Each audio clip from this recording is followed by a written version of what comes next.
He's back. He is. We know what a Trump presidency looks like.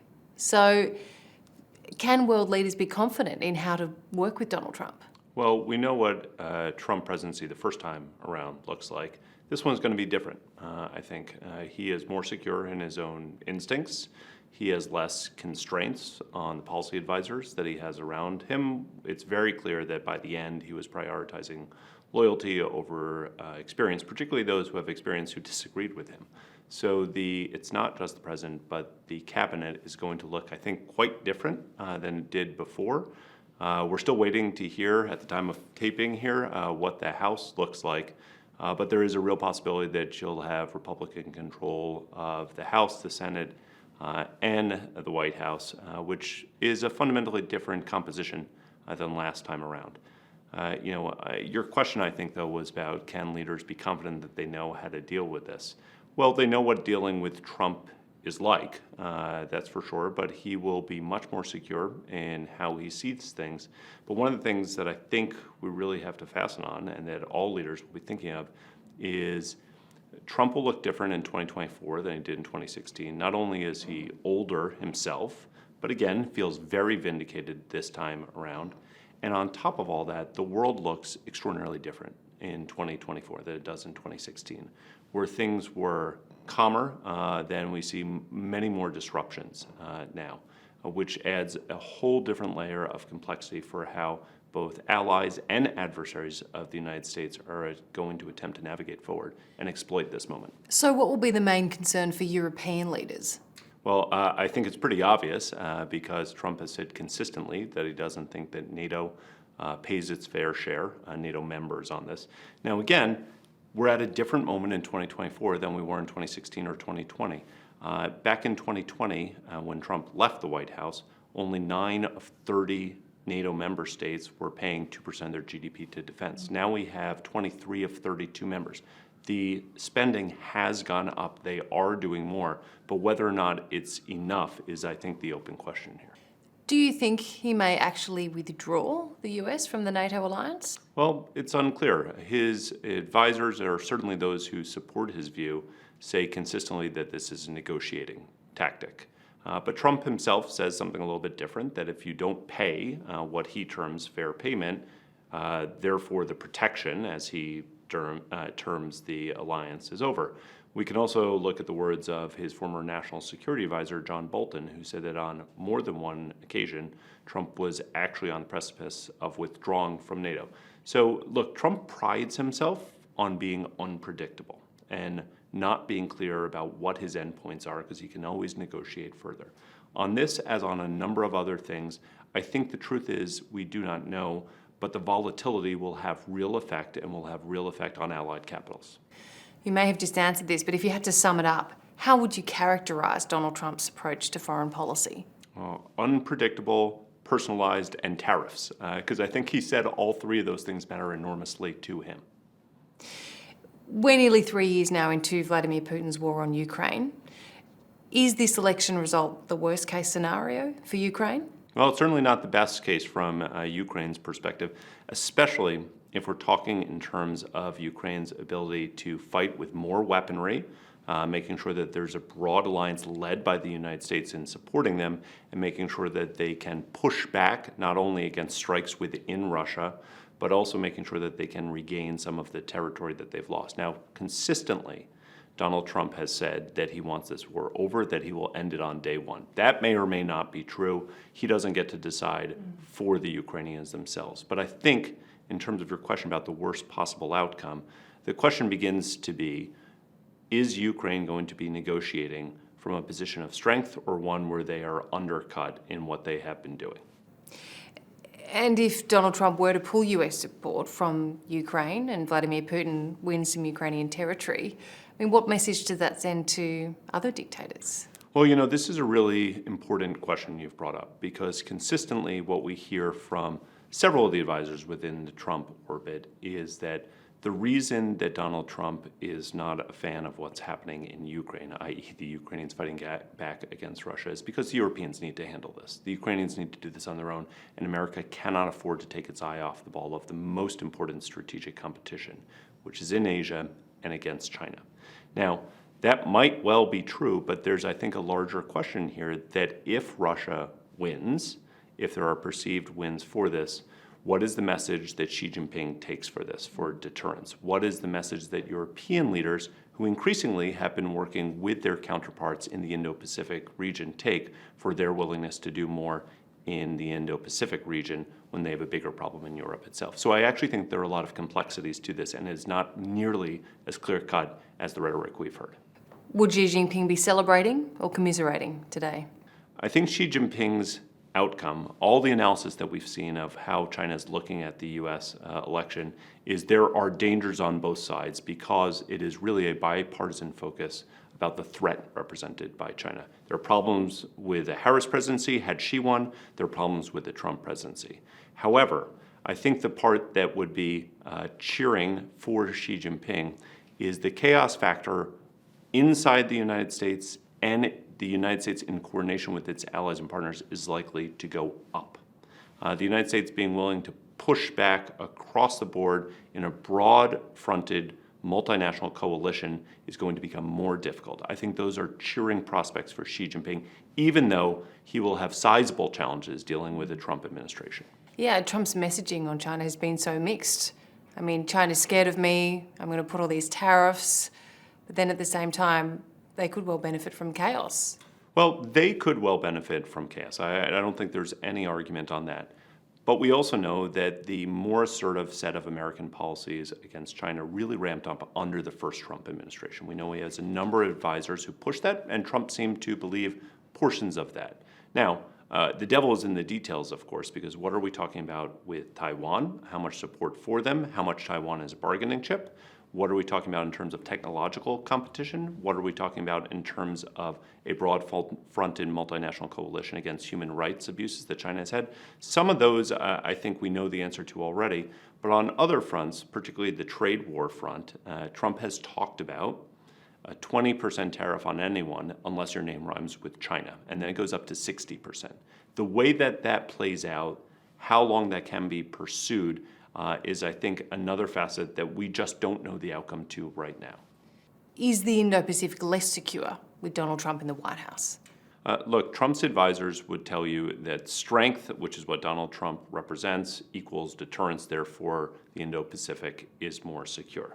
When I speak with friends around the region, there's a different story that's told too, that some of the more assertive aspects of U.S. policy under Donald Trump presidency make them more secure. A robust American approach to its military and defense spending, a more confrontational approach occasionally against China. But there are other aspects of that which make them fundamentally less sure of America's commitment to the region, nor its staying power in the region, or even its influence. So I think the questions multiply rapidly across the Indo-Pacific region.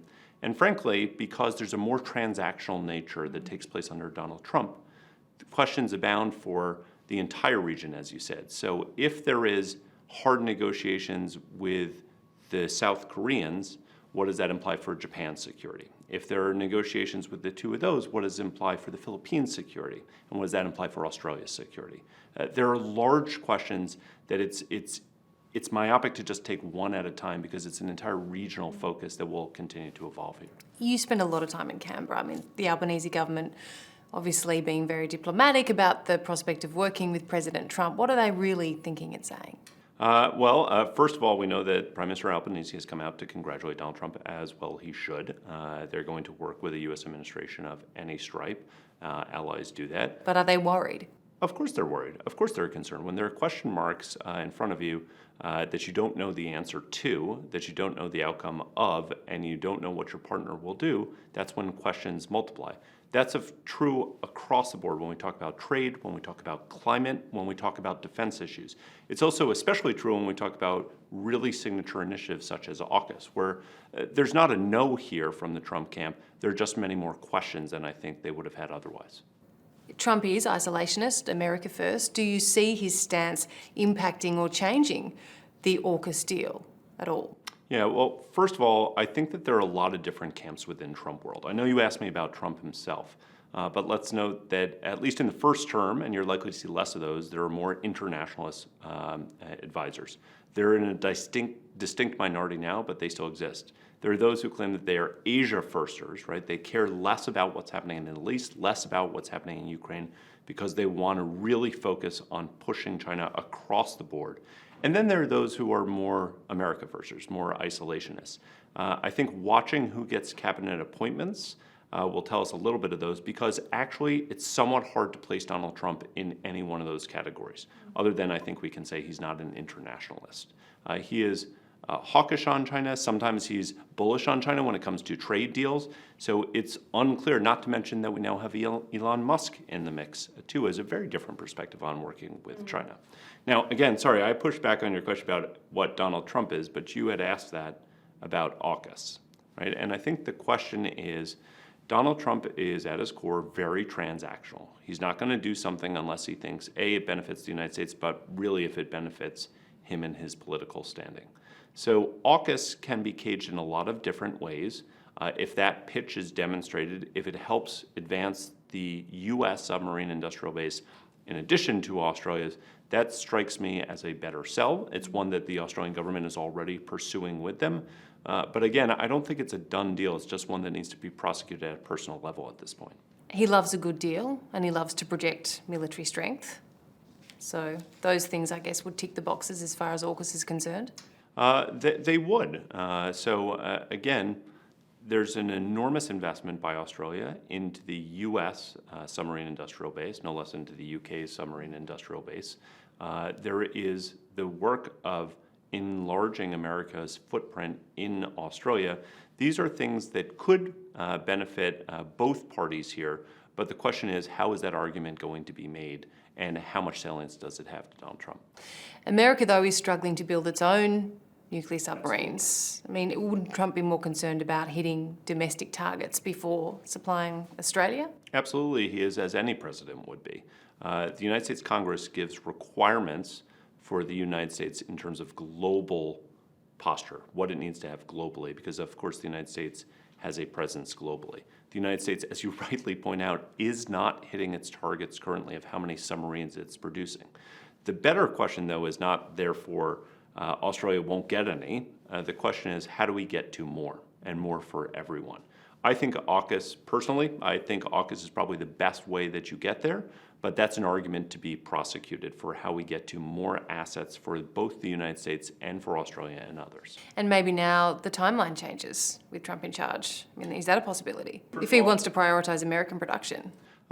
Maybe. I mean, these things take a really long time to build. The investments by Australia and by the United States have already taken place and are ramping up. I mean, there's going to be a heated debate here about just how high the U.S. defense budget will go under Trump.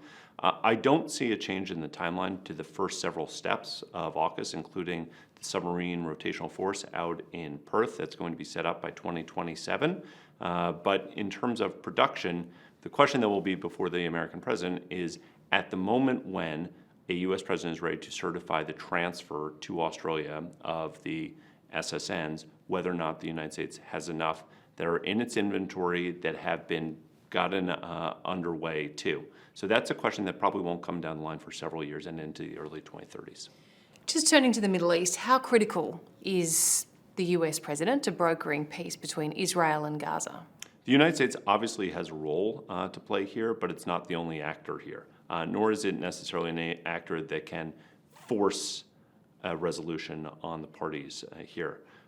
So there is agency here, but also what happens in Israel, what happens in Iran, what happens in Lebanon, what happens in Gaza will all play a factor.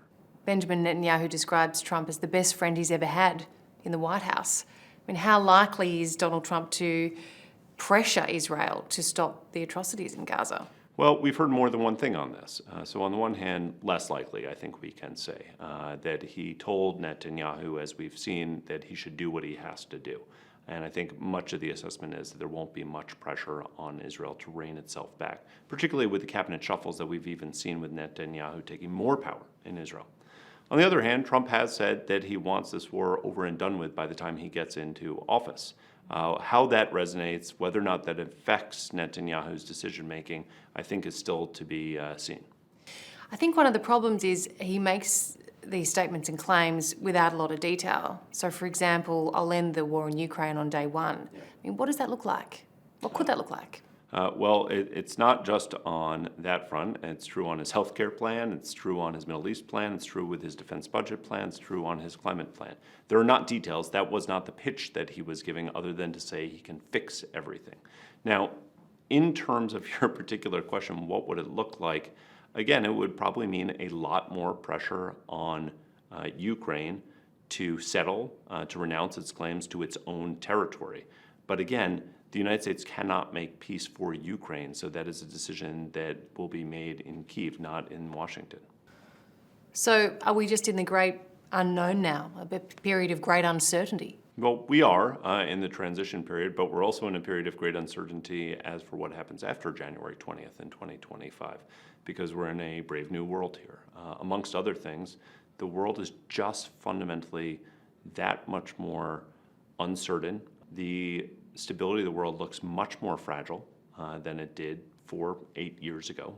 At this point, there's not the prospect of conflict. There's real conflict happening in not one, but at least two, if not more places in the world at this point.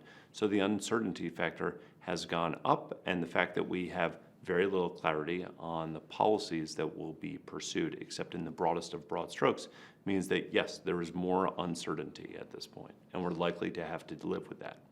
What do you say to people who say it feels like the world's ending? Could we see World War III? These are very real concerns. Look, let me take the latter question first. Could we see World War III? We are edging ourselves towards a much more confrontational world than we have seen at any point in the last 7 decades. The prospect for not only conflict, but metastasizing conflict in multiple parts of the world is larger than it has been at almost any point that we can remember. That whether or not that means World War III is an open question. But a terrifying one. But a terrifying one. What I would say, though, is countries have agency in this, both preparing themselves, thinking about what they need in a much more contested world, in a much more uncertain world. Countries, Australia, New Zealand, South Korea, Japan, the United States, all have the ability to shape their own decisions and not just become hostages of fortune. This wasn't your question, but what do we say for, is the world ending? The world is not ending.